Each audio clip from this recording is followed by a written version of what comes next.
Okay, guys, welcome to our 7th awakening class. I'm going to do a little bit of a recap on the last lesson and also the one before that, because each one that we've done has been in response to the lesson before. So on lesson 5, we talked about how everything, all the bad experiences in our life, are literally the propulsion that brings us to the next level. And we kind of defined that as a type of seeing the good. However, what we could all tell by that is in not every scenario would seeing the good be helpful. And so, in response to that, the next lesson, we talked about the cycles of evolution. That was lesson 6, that was last week. So, in last week, we defined two primary cycles of evolution. And the first one we were calling contraction. And that contraction cycle is the most intense part. It's the part that there's not much, it seems like there's not much we can really do in there. And it seems like the more that we even think about trying to fix it, the more it hurts us and the more confusing it is and the more painful it is. And so in that cycle, we defined that the most effective thing to do is to just love yourself, to validate yourself right where you're at, which is contrary to what we tend to do in particular in that state.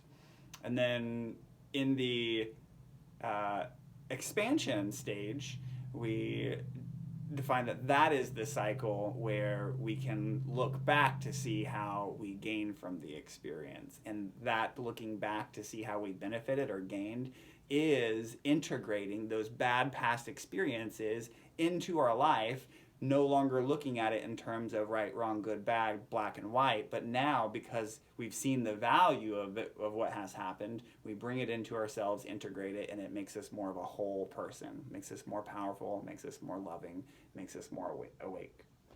So that was the main part of last week's lesson, the evolution cycles. And so I'm kind of wondering what everyone's experience was with that lesson this week. If anyone had any experiences with being in maybe different cycles throughout the week, or even clearly defining the cycle that they're in, and maybe if they felt they were in the contraction stage, maybe even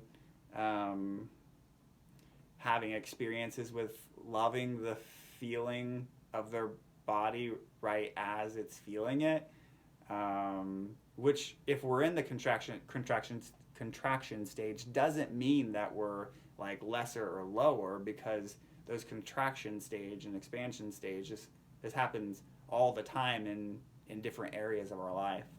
And so it doesn't mean lower or higher. If you're in the expansion, it can't be measurable like that. And so, or maybe someone found themselves in the expansion part of the cycle, or maybe even just how seeing the cycles in that way was, maybe they saw that in their life this week in some kind of way. So I'm just wondering what your guys' experiences was with last week's lesson. Last week's lesson. I could tell you, you and I talked about it, that I went through a situation at work this week that I had been through previously. Then, when it reoccurred this week at work, I started getting agitated and anxious and upset by it again, and then I made myself step back from it and think about, okay, you've been through this before, you survived this before, you're going to be, this too shall pass.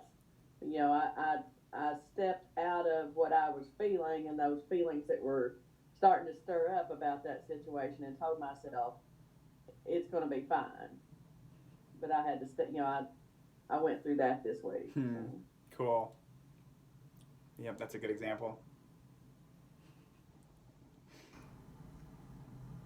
I've been through this before. And so, was it your own kind of inner thing that you've been through before, or was it just the outer experience that you recognized was similar and been through before? It both. The situation with some other school people, and that we'd been through before over some issues that just came right back, same situation. Thought it had kind of fixed itself, resolved itself, and it was back. Same thing as before, and so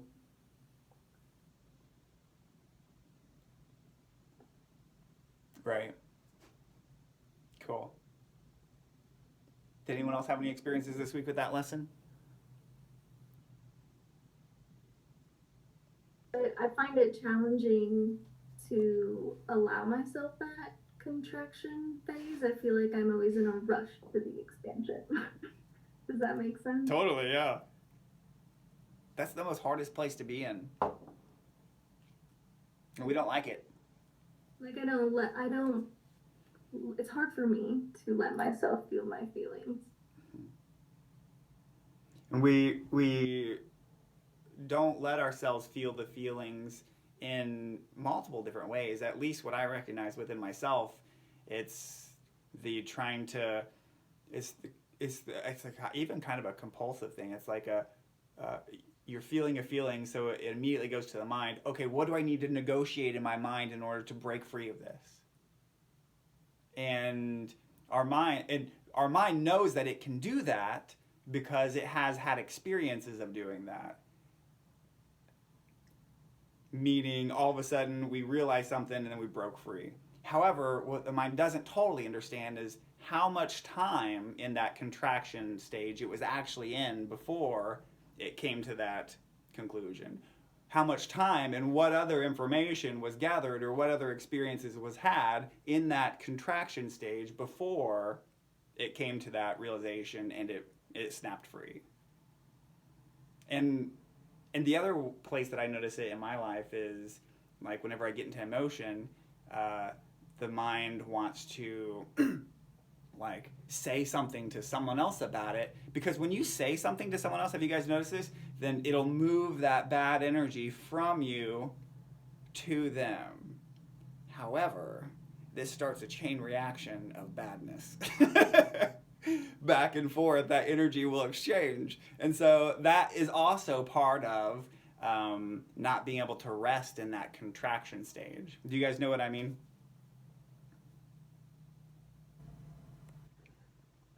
but I have a thought here about that. Yeah. Of course, when you tell somebody, it almost feels like you're sharing your pain or whatever.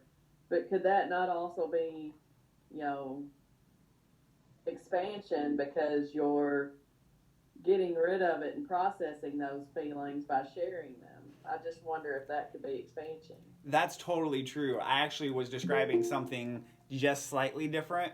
Kind of like whenever someone triggered you, and then by you saying something to them, you trigger them, and so that kind of exchange back and forth. What you're describing is more of an experience, is healthy, is more moving forward. Yeah. Not that the other one's unhealthy, unhealthy, but yeah. Welcome, Paul. You made it. Yeah, I had to send the link to my email so I could use it on my laptop, but I'm here. Once in a while it'll do that. After people get the ticket, it'll take a while to get to their email, so sorry about that.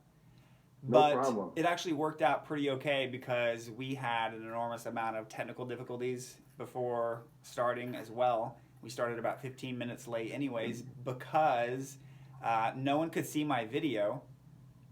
The reason why you're seeing my video is because I'm sharing my screen in which my video, which I can see myself on. So yeah, I wondered about that. Yeah, it's pretty innovative. So basically, what we did is we recapped so far on lesson 5 and kind of the purpose of that, and why lesson 5, which was all about seeing the good in all past situations as all the bad past situations as the propulsion that really created who we are today. Well, when we got to that point in the lessons, we noticed that not every situation can you really do that in, particularly the most painful ones. And so lesson 6, the last lesson, was a response to lesson 5, and that response was the different stages of the evolution cycle that we can be in, whether that's contraction or whether that's expansion, and how in contraction it's mostly helpful just to love ourselves and validate ourselves right where we're at. And the expansion stage is the part where we integrate the bad thing into our life now as a way to let go of that bad thing being bad and become a more integrated person because of that. And people were bringing up, like KT and someone else was bringing up, how that contraction stage, that validating or loving yourself stage, is a particularly hard place to rest in. And so we're kind of just talking about different ways that different ways we experience that, and maybe different suggestions for moving through that contraction stage with more grace.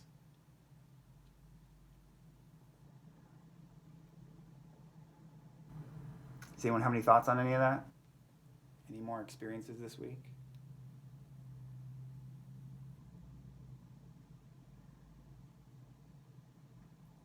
I just wonder how much acknowledging your awareness that you're in that contraction stage, how much that acknowledgement releases some of that emotional difficulty. Having maybe supplying a little bit of confidence that, well, okay, I've been here before, I'm going to get through this again, and this is okay, even though you feel like crap. Totally. That's exactly what Shara said earlier.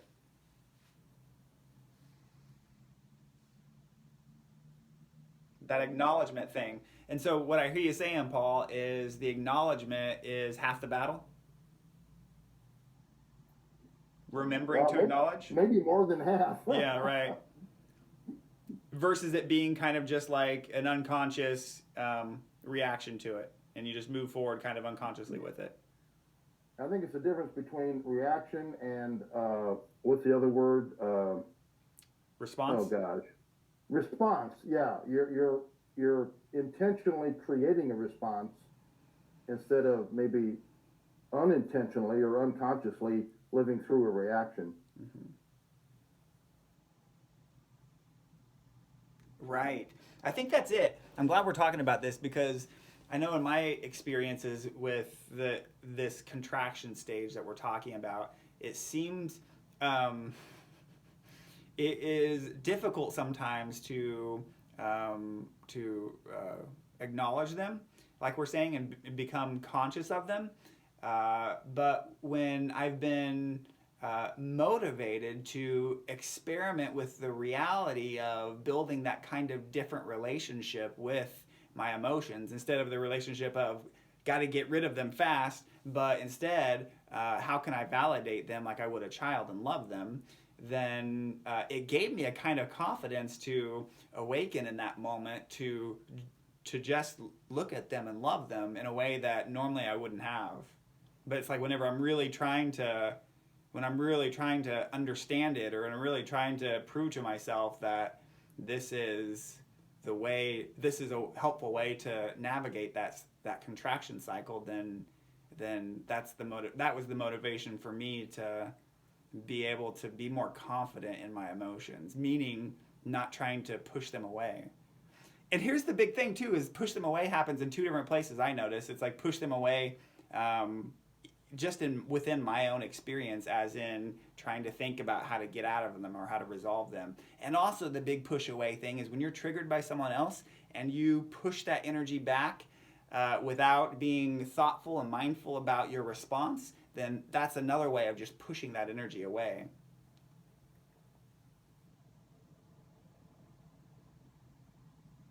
But the better relationship I build with my emotions, meaning just even the courage to look at them and actually feel them.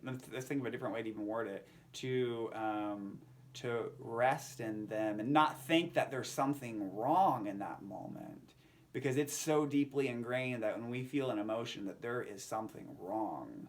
This is bad, this is wrong. It's like fight or flight kicks in. I must either push this emotion out to someone else in a reactive sort of kind of way, not like a healthy conversation kind of way, or I got to figure out how to get out of this fast. That's deeply ingrained. When you said the words that you use kind of they didn't trigger, but they made me think of something. Mm-hmm. When you said, you think that this is wrong, this is wrong, this is wrong. Well, you can find yourself in the position where you conclude that I am wrong, and how am I going to fix me? And which to me turns your face away from this element of motivation that you mentioned. That word motivation is really key because emotions are motivators. They draw your attention. They're not so much judgment, I don't think, as motivators to look at something that you need to look at. And so the emotion just ramps it up on you. Right. Totally. And if that's the purpose of emotions, to show you something you need to look at, then what better tool to use in the contraction stage when in the middle of one of those emotions than loving yourself right where you're at, than actually feeling the emotions. And that really is the core of what I like to call mining yourself, mining your emotions, which really just means being able to not think there's something wrong or bad with having it. And for me, the quicker I've been able to get out of the idea that I need to figure out how to fix my emotions and instead just be able to look at them more objectively like an energy that I'm resting in. And when I can rest in that energy, then it seems like this, what bubbles up very naturally is the answer I'm looking for. And it bubbles up in a real easier kind of way than if I'm spinning, trying to bubble it up that way, trying to figure it out that way. So there really is something to that the purpose of that cycle is to, like Paul, you were just saying, to bring your attention to something so you can look at something. And so it can be very helpful if something's trying to get your attention, to put your full attention on it, and that's what we're called loving or validating. So I'm kind of curious if anyone else had any experiences with trying to love your emotions, and maybe it's not even totally clear yet what the heck we're talking about, because this happens so quick, this contraction cycle of I got to get out of this, that it may really just not be clear when and how to do that. Like to kind of wake up in an emotion versus just playing out the pattern of, whoop, it happened, bad thing happened, now how do I get out of it? And it's just like, how do I get out of it? Runs and runs and runs and runs and runs and runs and runs and runs. Yeah. Carolyn. Haven't really seen it as far as emotions go, but as far as feeling like I'm stuck and can't do anything, like I feel like, the way that my family approaches things, if you're not making some kind of progress towards a goal every day, then it's not good enough. But sometimes there's nothing you can do about it. Right. You're waiting for an answer from somebody, and you can't do anything until you get that answer. And it's like, but according to them, they're like, but you need to be doing something. Well, what do you want me to do? I can't do anything. Mm-hmm. That's a really good point. So in that scenario, it's like sitting with the uncomfortableness that of the projected thoughts that your parents might have of you. Is that kind of what you're saying? Yeah, and it's not only because that particular aunt only lives 30 minutes away from me, and my parents are 3 hours away, and so it's like not only are they close enough that I've had those interactions, but also I've kind of internalized some of that. Mm-hmm. Oh, right. So now you start doing it to yourself, essentially. And with all of the uncertainty of the past year and trying to get my class going, it's like I should be doing something, but I can't, and I don't know. You want me to do something? I don't know what I even need to do. Mm-hmm. Yeah. What do you think about that? I mean, what do you think about specifically about? I mean, I don't know what kind of, relationship you have with your parents at this point and how involved they are or need to be in your class creation thing. But what do you Well, think? it's like Yeah. I'm dealing with complete opposite personality types. You know, trying to explain take a rest to my mother who's a nurse doesn't work well. She goes straight from too much to bored. That's a good point. And so trying to get her to understand that, like I've got my class schedule created and she's like, well, why can't you start next week? Because that'll mess me up for the rest of the year. Mm-hmm. She wants to do it next week and it's like I don't have time to I wouldn't have time to get the word out, and there's a reason I set things up the way that I did. Does anyone have any thoughts for Carolyn, particularly about those personality dynamics, seemingly opposing personality conflicts like that?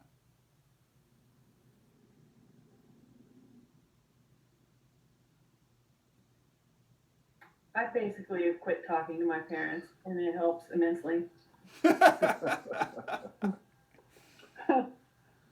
One thought I had, which is a little different, although that one might work really well, is to assume the position of a third person in the conversation.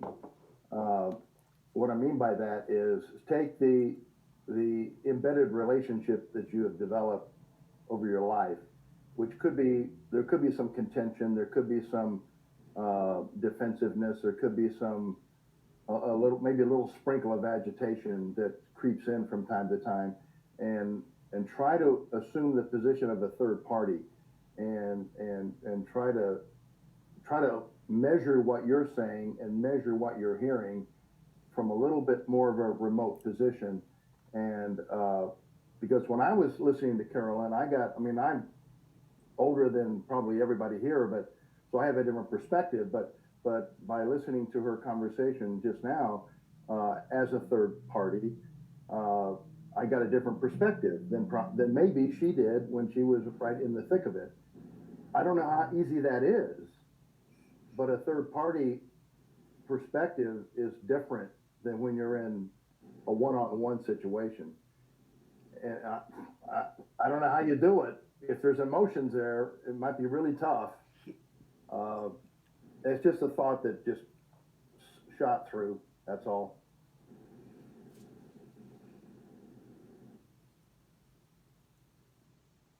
I just thought about, thinking, other than, quit talking to them, that would definitely reduce the conversation conflict. But I just wonder if when they started pressuring about things that you disagree about, if you just redirect the topic and, try to, because you're not going to agree, if you could maybe try to change the topics that you talk about. When they try to control the conversation about what you're doing and they disagree, that you change the topic or something. Yeah, I don't know.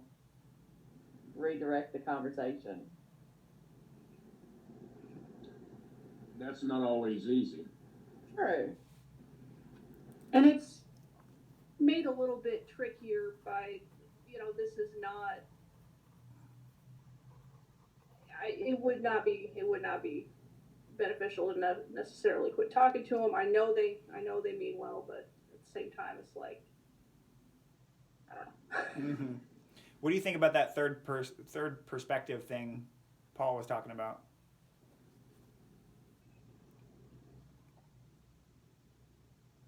I'm not sure how that could be done in the moment. Yeah, that would be challenging. It definitely Maybe later in meditation. I don't know. Right. It definitely is a skill that can be built. and it also is definitely more easy later on in meditation, like you're saying. The practice that I've been doing that's kind of similar to that is I practice oftentimes in every single moment, seeing this moment that I'm in my mind.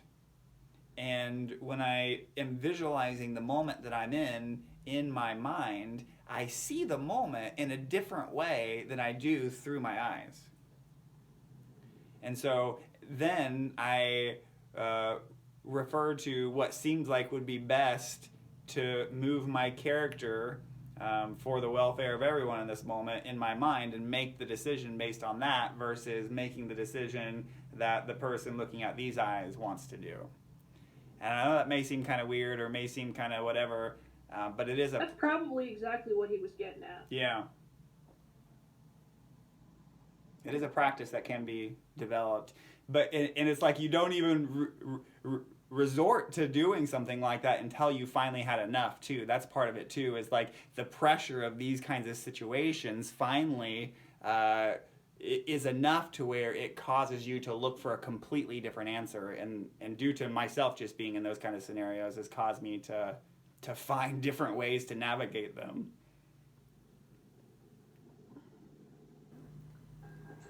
You can also actually sit down and start writing things out on paper. You can do a timeline.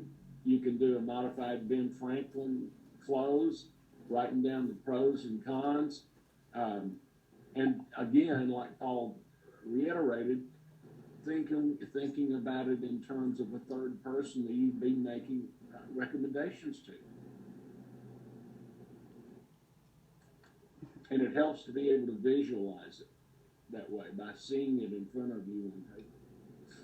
That's true. All those things are very true. Writing it down would help a lot in clarifying where you're at with things, particularly in the difficult territory when talking with your parents. It's like write down the parts that are the points that you're wanting to adhere to, in case you, particularly the things that you lose yourself in the middle of those the places where you lose like your thinking and what you really want to stand for in the moment or whatever.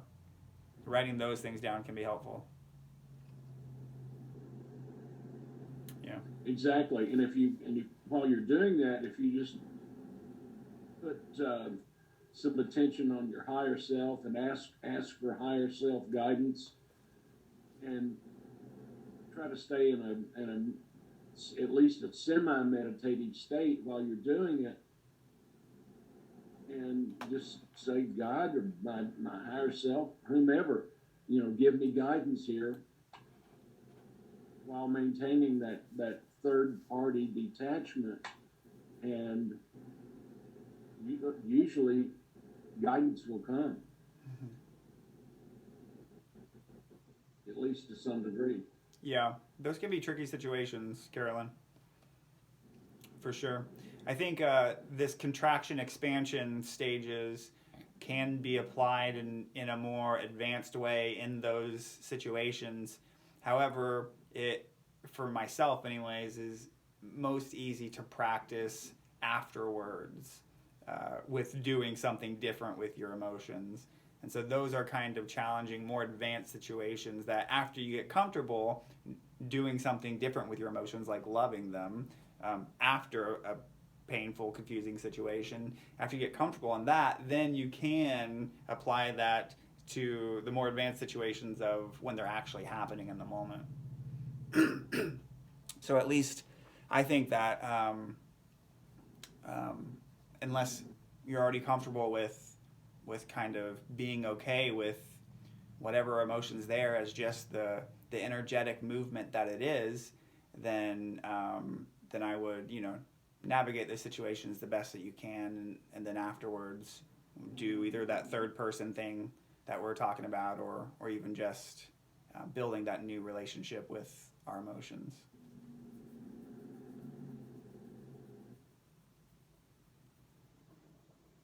That's Sarah, really, one more thought that came to mind while Brian was saying that is, if you return to your parents later and say, I've been given this a little more thought, And here's how I'm kind of breaking it down. Here's my position. Here's why I think what I'm doing is the right thing, and maybe gain some credibility for yourself in your parents' eyes, and they can say, "Whoa, you've really given this some thought," and that might totally start to shift the dynamic in conversation. That's a good idea. And you'll look a little different to them, like, oh, because I'm thinking about my two daughters, and if they ever did that with me, I think that would really get my attention. It's kind of like they need to know that you are thinking about these things. Is that what you're saying essentially, Paul? Yeah, they need to know that you're thinking deeper than they might think you are. Right. And you've got some good rationale. Here's what it is. And maybe the conversation can turn into looking at some of these details of your reasoning, your thinking, and they might say, you really thought this through, haven't you? And then your stock is going to go up. So. From my own experience, when I've tried to have conversations like that, it just seemed like it was really difficult for words to get through, no matter how hard I tried. And I had to just kind of be a little patient and realize that the action of me doing what I need to do the way I want to do it showed them that they can have that trust in me. Good point. But I understand, like, it's really hard in the meantime to try and convince your parents that they should trust you, that you know what's best for you, and success looks different to different people.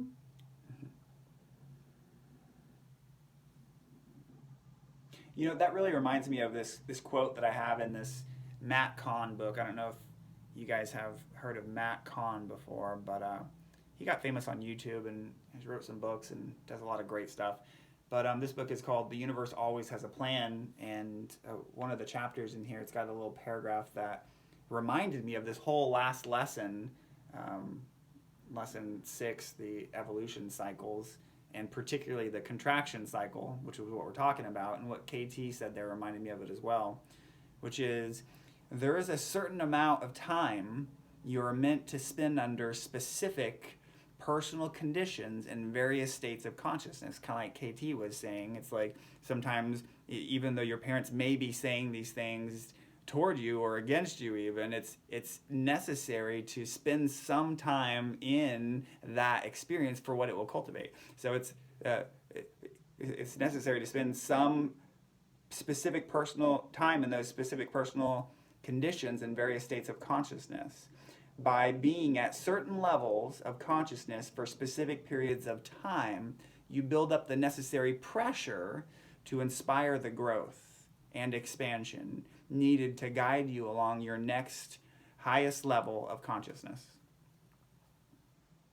And I think that can be part of it sometimes, which means that there isn't really an answer. And our mind doesn't like that.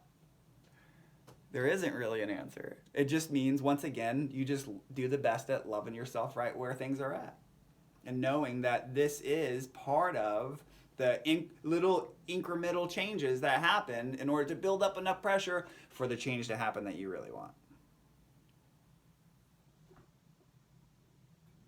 I feel like it's pretty hard to love yourself when your parents are constantly telling you you're doing it wrong.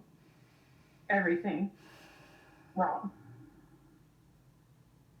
So if it's like that, where you can't do it right, what's the point of trying? I gave up. I quit. Last time I texted my dad, he called me and left a voicemail that said, "I hate texting." So I give up. I'm done. That may be what you got to do. You have to establish your own territory. You have to have it. And maybe once again in this scenario, it's like the pressure that we're talking about that's building up in order to make the shift that needs to make is the pressure of you two not talking. because over a certain amount of time of you two not talking, it will build up more and more pressure, really, on both of your ends, but it builds up pressure on his end for sure at some point, and then it's like, oh shoot, and if something clicks to where it's, oh shoot, actually, No, it doesn't. We didn't talk to each other Yeah. all summer. All summer. yeah. And I said, I thought you were mad at me because you didn't talk to me. And he was like, what? I don't think he even notices. I don't think he's noticed that I haven't talked to him in 6 months. That's awful. Yeah, that's really sucky. Those are some of the most challenging situations, Kara, because clearly you care about him and want to have that relationship and want his attention and all the things that go with that type of relationship. So yeah, that's really sucky. I'm sorry, Kara. Do you ever say even? It's really hard. Oh, sorry. No, please go ahead, Katie. I was gonna say, I think it's just really hard making boundaries like that with family because nobody is entitled to have access to you, especially if they're hurting you by the things they say. So it's really hard to have that conversation and say like, I need this kind of support, and if you can't give me that, then I just can't be in contact with you right now. Like that's so hard, Mm-hmm. but I think it's definitely necessary sometimes.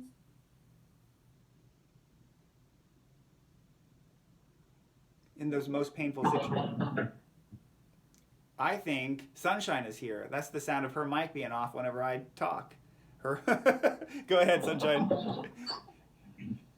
I was just going to say I'm having kind of a similar but completely different experience with parents. I'm trying to figure out how to have interactions that are healthy for me when they occur. For example, just before the class started, I got a call from my daughter who was panicked and in the middle of an unexpected series of events and just needed her mom. And as I answered the phone and mom was talking, and I didn't realize she was talking to me when I answered the phone. So when I realized she was, I told her, I'm sorry, my daughter's on the phone. And she kept trying to interrupt, and I said, not now, not now. And I went outside to finish the call. And she's furious. She's absolutely furious right now and has taken it as some sort of personal offense. Mm-hmm. Like, we can't always change or even influence the way that others choose to experience Totally. or perceive events around them. And I'm realizing that a lot of times the way that we perceive things or take things, it's more a reflection of us than it is on the other person. So I tried telling her not now, and the whole house is all up in arms, saying that I need to go and apologize to mom because I was rude to her by putting my daughter first, and telling her that I would talk to her as soon as I was off the phone, which I did. You can't please everyone. Mm-hmm. You can't take actions that are true to yourself. And we can't change the way that other people choose to think and feel. But we can choose to change the way that we interact with them. The way that we allow the interactions to carry. Right. Yeah, I've come to see that we're all super unique, and part of the uniqueness is evolving that uniqueness. And therefore, we have to experience and get to see those unique parts of ourselves that get to be evolved. And that often happens by reactions that our loved ones stimulate within us. And so it's not a bad thing necessarily whenever you stimulate one of your loved ones, because they get a chance to see that unique part of themselves that is really why they're here, and that they get a chance to look at it more closely and experience it and thus evolve it. So, and also with that, even with that being said, and I'm not thinking that you're not accounting for this by any means, I just like to cover all sides. There is also, of course, a caring and a gentleness and a consideration that we do for others.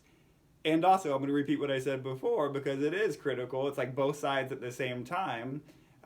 What we might stimulate in a loved one is necessary for them to see that unique part of themselves that they're here to evolve. What do you guys think of that idea? Does that sound fair? Does that sound helpful?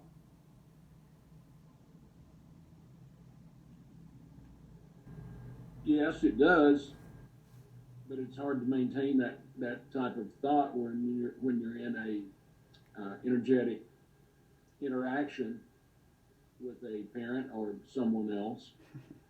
It's hard to keep that thought in mind. And I do want to add something about, and this is just my own personal opinion about priorities. To my way of thinking, a parent has an absolute priority with their children over their parent. And that's a hard place to be in, but I think that's well established in our society and in our culture, that a problem of a child, of one of your children, if the issues are the same, or the problems are at the same level, the child takes priority. Right. I agree. My child's always my first priority.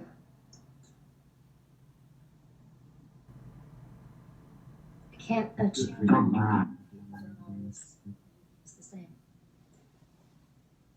And things can't always be immediately addressed. Right. Sometimes you have to wait for them to not be drinking. A little bit for self-care. Yeah, totally. Yeah. Thank you for sharing that experience, Sunshine. I think that was really good. Before we move on to the next lesson, I'm wondering if anyone else had anything to share. Particularly, I didn't mention specifically, even though it was implied in our whole conversation, the exercise of caring for anything they notice within their body, or even if anyone had a journal experience to share on what stage of the evolution cycle you were in. And then the second part of that journal prompt was, how would I describe the process so far that I've been through, and what that process might look like moving forward, as a way to be able to love what our experiences that's happening a little bit easier, knowing that we're in the middle of a process. So did anyone have anything else they'd like to share on those two elements in particular?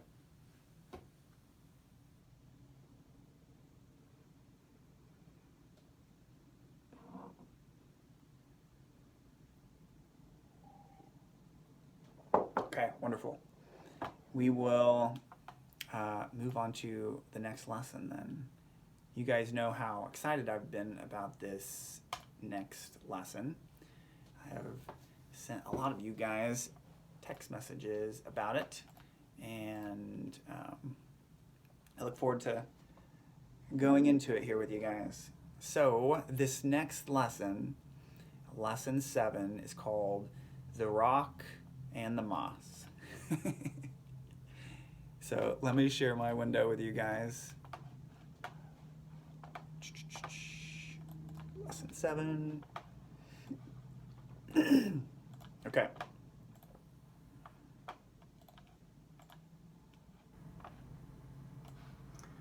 Let me know if you guys can see that.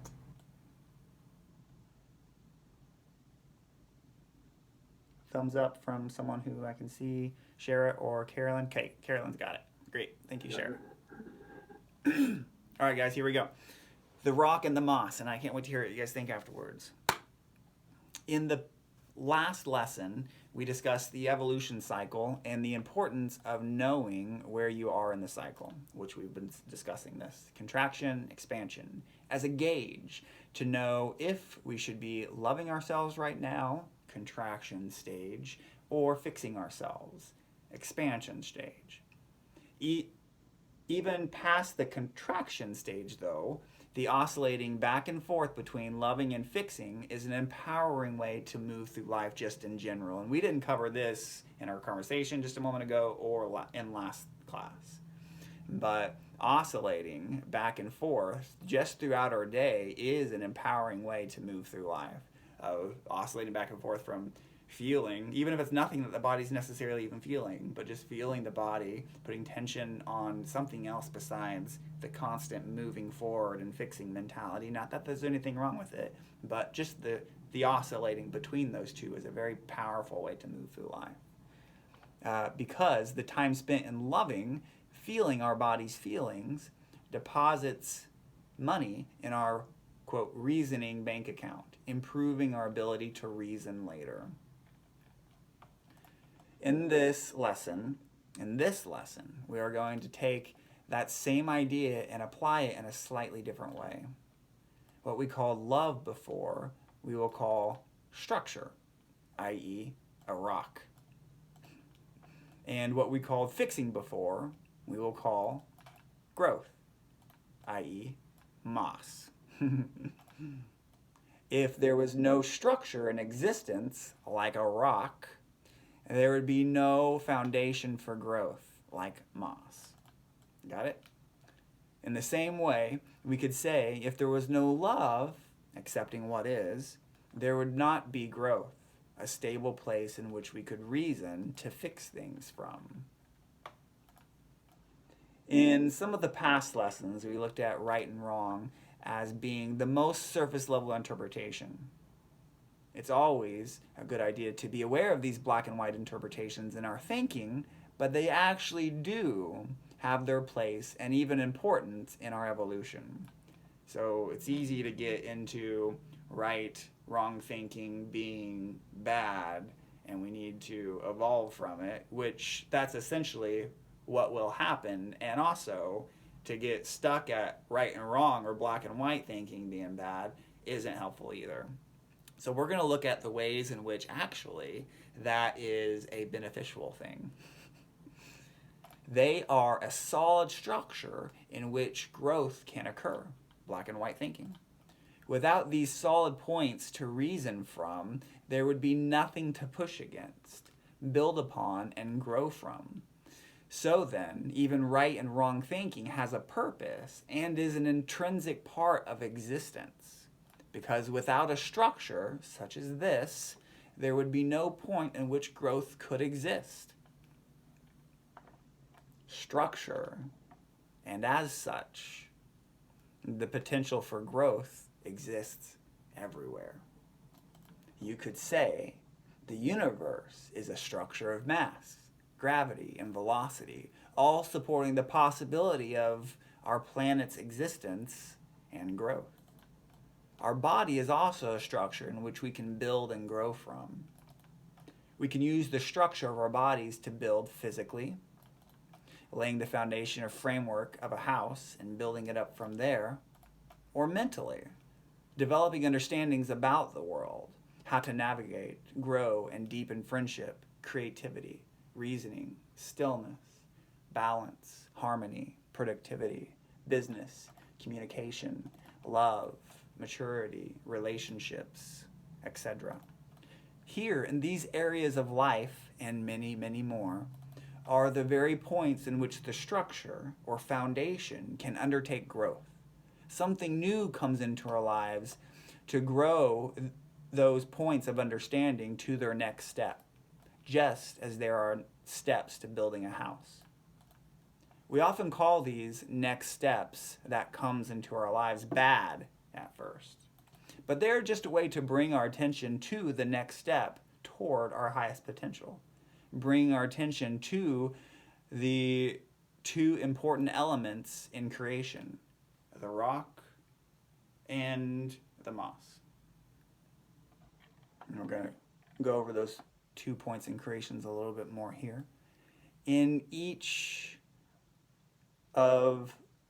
point in creation, in each present moment, there is the element of the rock and the element of the moss.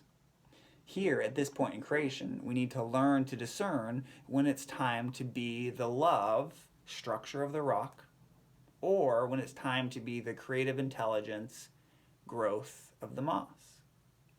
That grows upon the structure that is there with its free will and choice to move forward and how. In the last lessons, we have talked much about the exaggerated belief in control we have, the ways in which we don't have control, which we called in that lesson history of momentum. You guys probably remember that. That's the one where we talked about all the different parts in a present moment situation have, each one of those parts, when you break it down, has experienced a history, loves and traumas and everything in between, that is the coming forth into the present moment now, and is you see that result as the expression that they are in the present moment, what they say, what they do. And so in many past lessons, we've talked about that exaggerated belief in control that we have. And we talked about that through means of what we called here history of momentum. History of momentum are the energies coming forth into the present moment from the past that has been accounted for, or that has to be accounted for. Energies we don't totally control, right? Just like we just said, coming into the present from the past. These energies are like the rock in our analogy. They are a stable foundation. They are there, and they are needed in order for growth to occur. In this way, there are ways we don't have control, and there are ways that we do have control. So we're going to talk about both sides here. For instance, we don't have control over being a human or not. Due to what has been set into motion from the past, this energy is still moving into the present today, creating a stable place to grow from. You're human. This is an example of an area that you have absolutely no control over. You are a human due to the history of momentum that has been set forth from the past coming into the present. And you could consider this part of the rock in this analogy. In the same way, when in the middle of an emotional reaction, we don't have 100% control over ourselves in the normal way we would.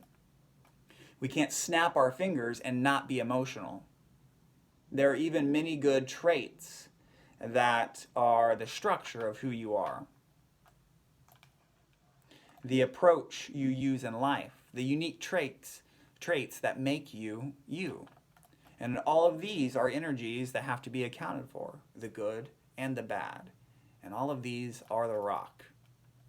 And there's also the creative intelligence element that we have as well. And this is the other side to that coin.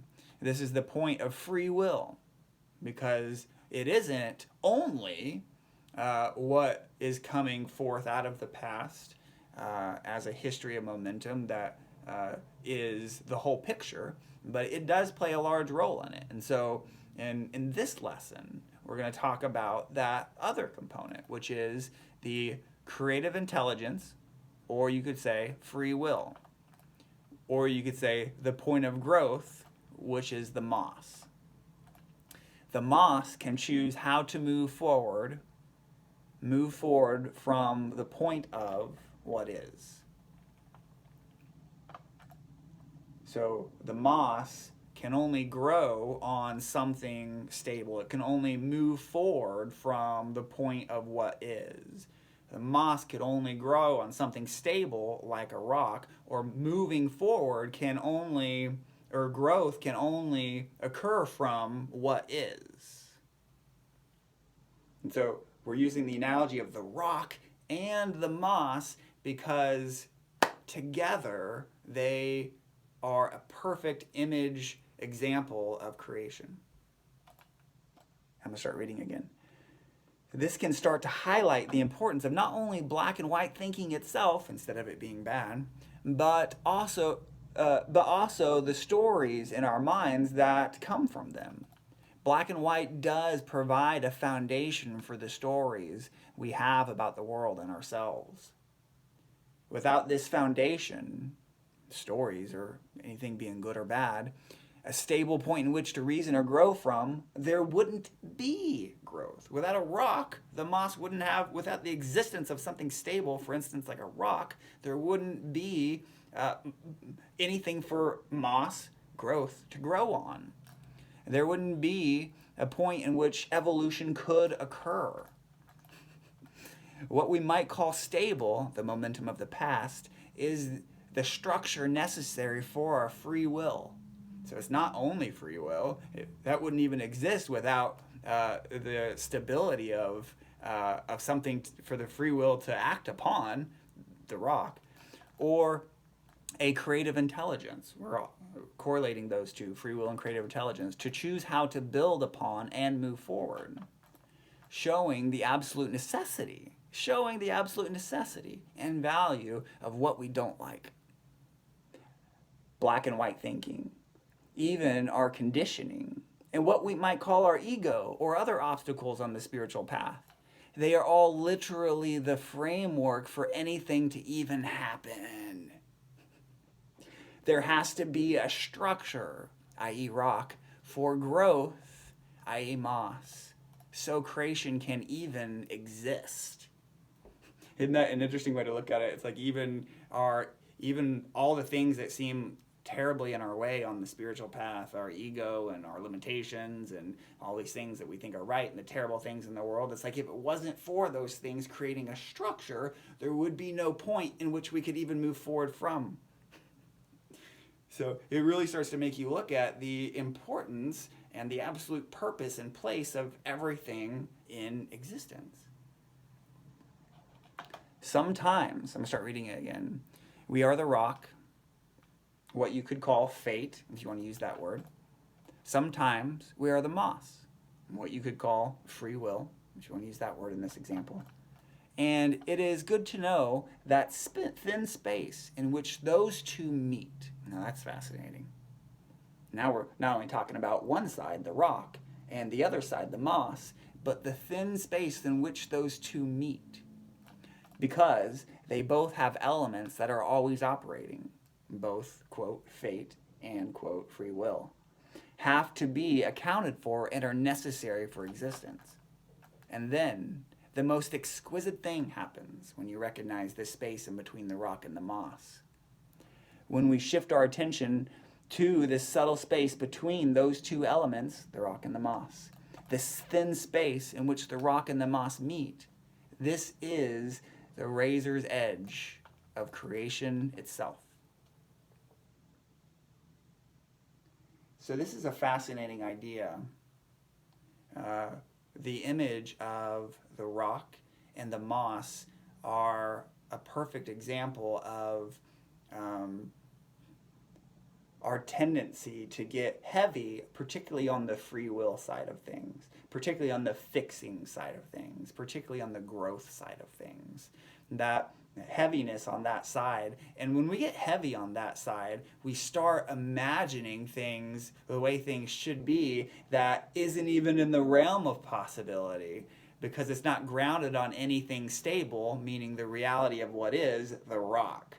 And so you can't even move forward, you can't even grow or use your free will without something stable, without operating from the point of which something actually exists. And so this image we have of the rock and the moss is a perfect image for the importance of loving whatever might actually be occurring in this moment, whether it's that your painful, contracted emotions, or whether it's your body, or whether it's whatever the present moment is playing out to be. The history of momentum from everything in the past is resulting is coming forth into the present moment all the time, and that's the rock. And so even moving forward in general couldn't exist without that. So those energies have to be accounted for.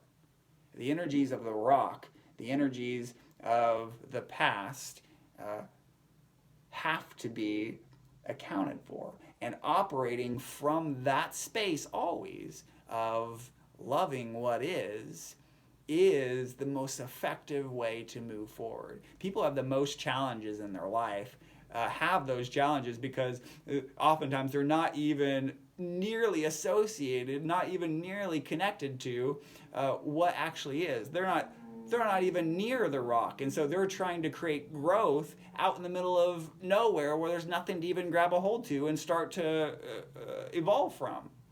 And so the importance of recognizing these two seemingly contrasting energies, the rock, the stability of right where things are at, and then the creative intelligence that moves those things forward. And that space right there, not way off in the future, not stuck in the past, but that space right there of recognizing what is the rock and recognizing what I could do as the creative intelligence, the moss, that space, that thin razor's edge right there is a powerful point because it's creation itself.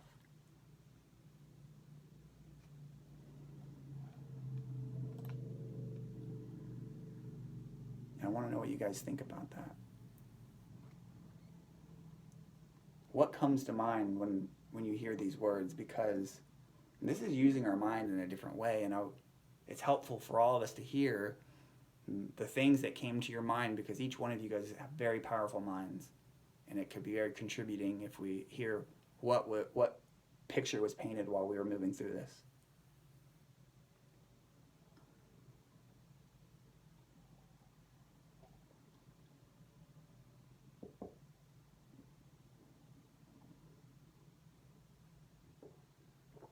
The vision that came to my mind was, and this ties in perhaps subconsciously with the moss, is a waterfall of a succession of pools that move up the side of a hill, side of a rock hill. And these different things that have happened to us in life that were meaningful are like stepping stones. And they are what our growth is. They support our growth forward. Mm-hmm. These stepping stones occur in our lives, and we find ourselves on that stepping stone. We deal with it, and then we move upwards. Mm-hmm. Yeah, that's the growth, right? Mm-hmm. Yeah, I like that picture, Stan.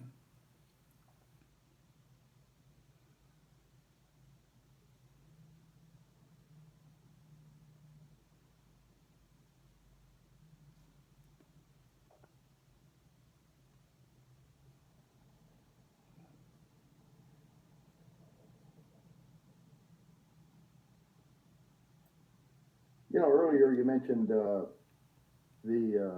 oscillation of the collapse and the what was the other term? Contraction, expansion. Yeah, and when you started talking about trying to create without away from that rock, when you're like trying to grow moss in thin air, right? Somehow I correlated those two together, because without building on something, it's going to collapse. Mm-hmm. And you could try again, it'll collapse again. You could try again. So I began to see an oscillation going on when the creative intelligence doesn't have that foundation to rest on.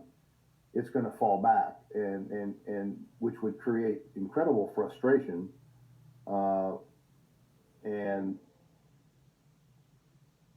you know, so often we try things and they don't work, and and it's easy to give up trying. It's easy to say, well, to hell with it, this isn't going to work. So, all right, now maybe the reason it doesn't work is you're too far. The moss is too far from the rock. Right, totally. I like that visualization of the rock and the moss. That's pretty useful. Spinning your wheels is another way of putting some words to it. And earlier you talked about pressure, and you need that pressure to grow. Well, you're going to sure create a whole lot of pressure with failure. It's going to create pressure, and that might be exactly what you need to get back to the rock and then build from there. Totally. Those things were kind of floating around in my mind. Yeah, good points. Hey, Cheryl, what do you think about this?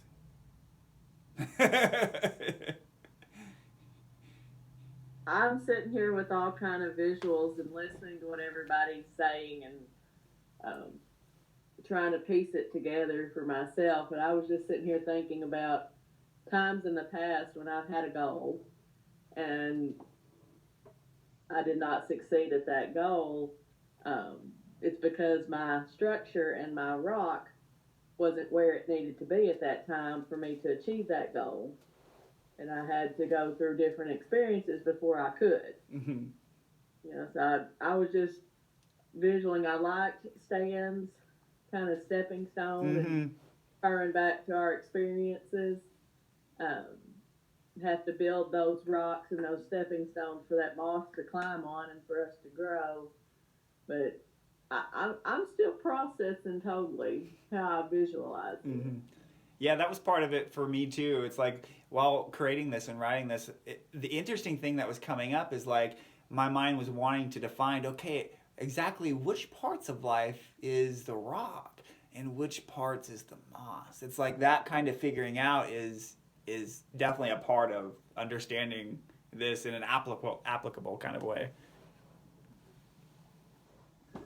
And what Cheryl was talking about, if you can avoid belittling your creative intelligence, if you can avoid blaming the failures on your creative element, instead, once it's grounded, use that creative element again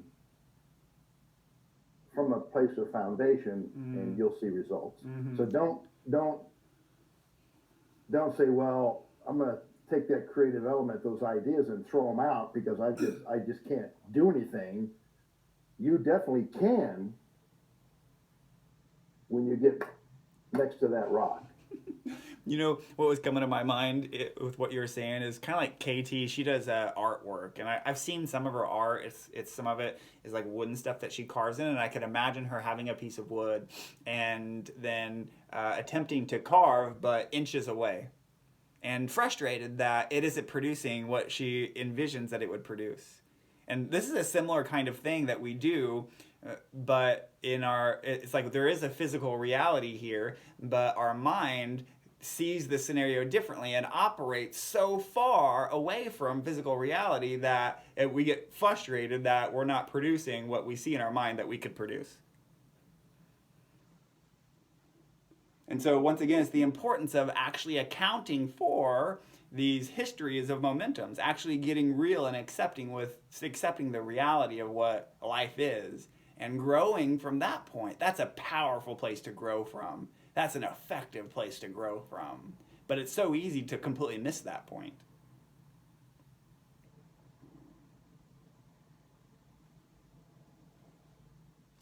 I just think thinking back about it, if you're not loving and embracing all of your experiences brought you to where you are today, that your creation and your expansion, your moss is not going to grow properly if you're not embracing everything that's brought you to where you are right now. Exactly. Oh my goodness.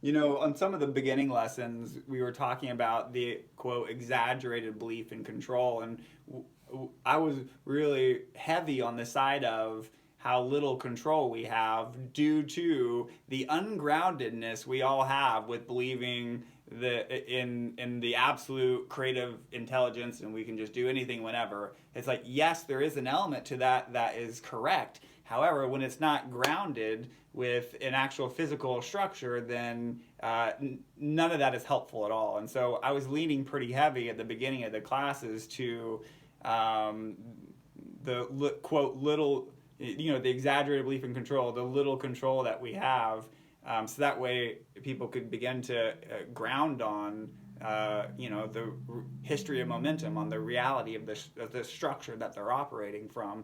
And in this lesson, I wanted to bring all of it together to where now it was more clear. Not only are we accounting for all the energies of the past, not accounting for all the history of momentum that's coming up in all the ways that it is, because it's happening in remarkable ways. It's like the palette, the platform in which we can create, guys, is amazing. Let's actually look at it for a second. It's the universe, for instance. That's the platform, the medium in which we can draw the picture and create from. Our bodies, that is the medium in which we can create from. Our mental structure, our understandings that we have right now, both the good and the quote bad. It's like even the bad is the platform in which we get to paint, is the medium in which we get to paint to change those limitations into something greater. But we really have to get real with exactly what that rock is, what that structure is, so we can even move our life forward and grow it with our creative intelligence and free will into whatever the heck we want. But it's so important to know those two spaces, the rock and the moss. I'm going to share my screen, the lesson one more time, and show what the little practices I practices this week. So of course, read the lesson as many times as you can.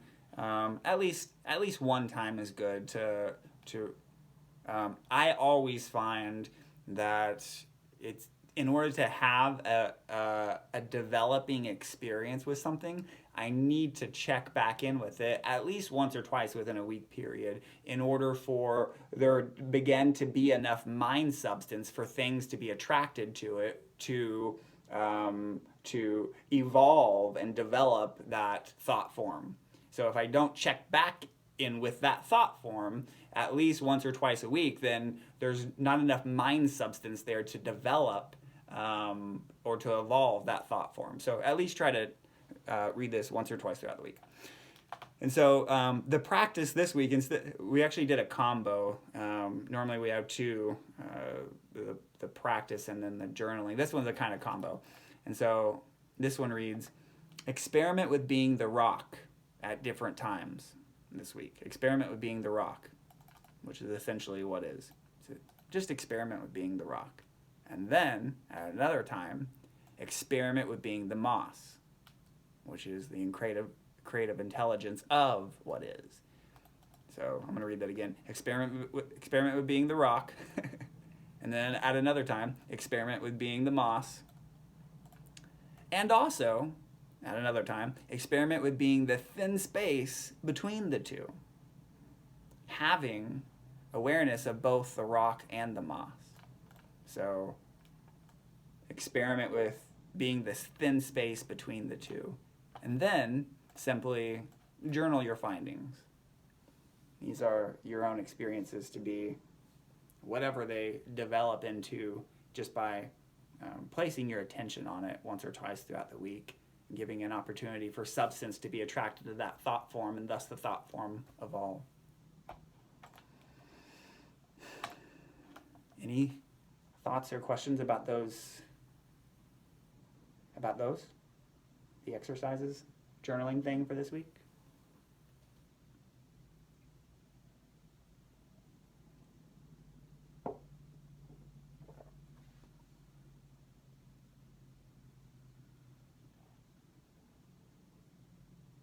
I think the most fun part about this rock and moss thing is exploring one side of it, the rock, for instance, and seeing all the places in which you can perceive, oh, this is another place the rock is. And just that kind of orienting what the rock is, and then spending time recognizing what the moss is, what qualities of me, how would I see which parts are the moss, is the process of orienting in that very powerful space in between, which is creation itself. So I think that will be a large part of what happens this week is just the orienting on that, because the more I put my attention on it, I thought it was so fascinating, kind of like how we already talked about it being, the rock is the universe. The universe is part of the rock, in which we are the creative intelligence that gets to move what is right now forward. And then also, it could be anything. It could be a house, could be our artwork, could be whatever it is we're doing. And then it's interesting to see at what point does the creative, at what point, where is that line of the creative intelligence? And because you are not separate from these things. And so in one moment, your body could literally be the rock. Oh, this is fascinating. Your body could literally be the rock, meaning it's just the structure.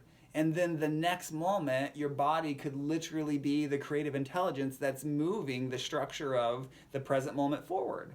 That's fascinating. So it could even change like that. And so just the looking for and discerning which parts are which part is what is, and which part am I growing and moving forward. And that's on a physical level. And then on a mental level too, that was so fascinating for me, because then it's like there's nothing that is, everything has to exist for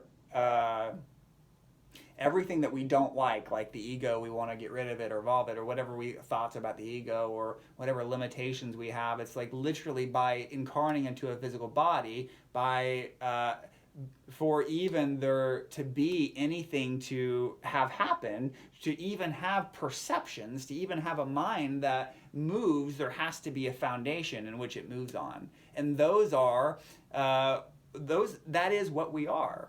And that could be that is what we are currently in the present moment. They're going to evolve, of course, but currently they are our limitations, and currently they are our understandings. And, it's both sides. And it literally is that framework of what is now that even allows the possibility for those things to be developed in the future. And so it just really goes to show how absolutely unchanging in this moment, and important, maybe is the better word, that everything in our lives and in existence is, in order for it to move forward.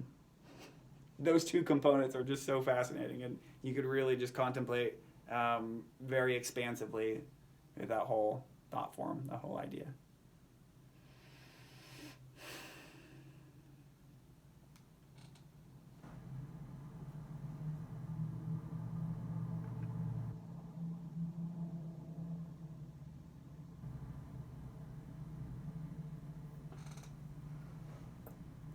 Have you guys seen that little smiley face emoji that has a little mushroom cloud over his head?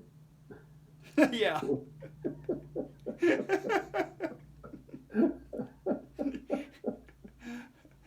Is that a good way? Is like your mind is kind of blown in a good way, or is this like I'm so confused kind of way? Oh, I'd say it's a good way, yeah. Okay, good. The image that sprang into my mind was, my brain has been nuked. What can you foresee, any of you guys, the benefit of this being, or the implications of this? Pretty much all of 2020 was a failed attempt on my part to get away from the get away from structure and the things that I knew helped me out.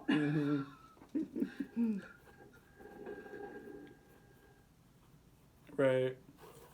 The result that I see from mental exercises like this, exercises in thought and perception, are expansion of consciousness. Totally. I mean, that to me is the root goal in all sorts of exercises like this, and I think generally speaking in life itself. Yep. And you know, speaking of, yeah, go ahead, Paul. Well, you used the word a couple of times. The word was effective, and what Stan was saying about expansion of consciousness, that increases your effectiveness. You become more effective with day-to-day things, with the next experience, whatever it might be, and with after the nuke goes off. I like that. Yeah, me too.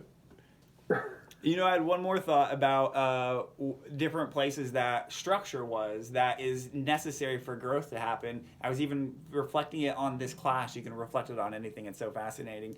Like even this class itself, or even the lessons themselves, is a structure in which you can push against or even have an experience of reasoning from and growing to something greater. And so like it shows the importance of having a clear framework that we all can be resting upon.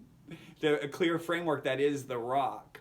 And so it shows the value and even exactly what we're doing in this moment. It's so fascinating. I think, hey, this is like the deepest practice or exercise for me, like just the one that's got me most, my brain turned.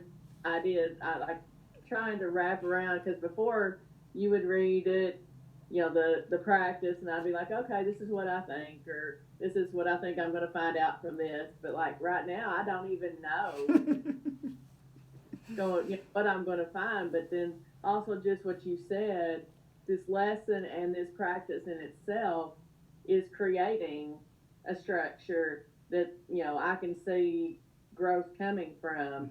Looking at those things that way helps us perceive other things in our life, you know, that way. I don't know, I can just see lots of growth and stuff coming. Potential. Yeah, totally. Yeah, that's awesome. Well said. All right, guys. Well, I think that's about our time for tonight. We started a little bit late, and we're running a little bit after now. I'm sure everyone has things to do. Maybe bed being one of them. But I'm going to go ahead and send you guys that PDF ASAP, and so you guys can have some experiences with that this week. And, of course, also within a couple days, I usually have you guys the video in case you guys want to rewatch any of this as well.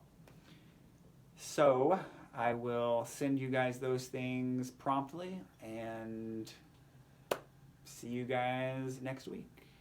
Yeah, thank you. All right. Love you guys. Thanks for coming. Thanks. Thank you. Good night, everybody. Good night. Thank you, guys. Good night. Bye. Bye, everyone.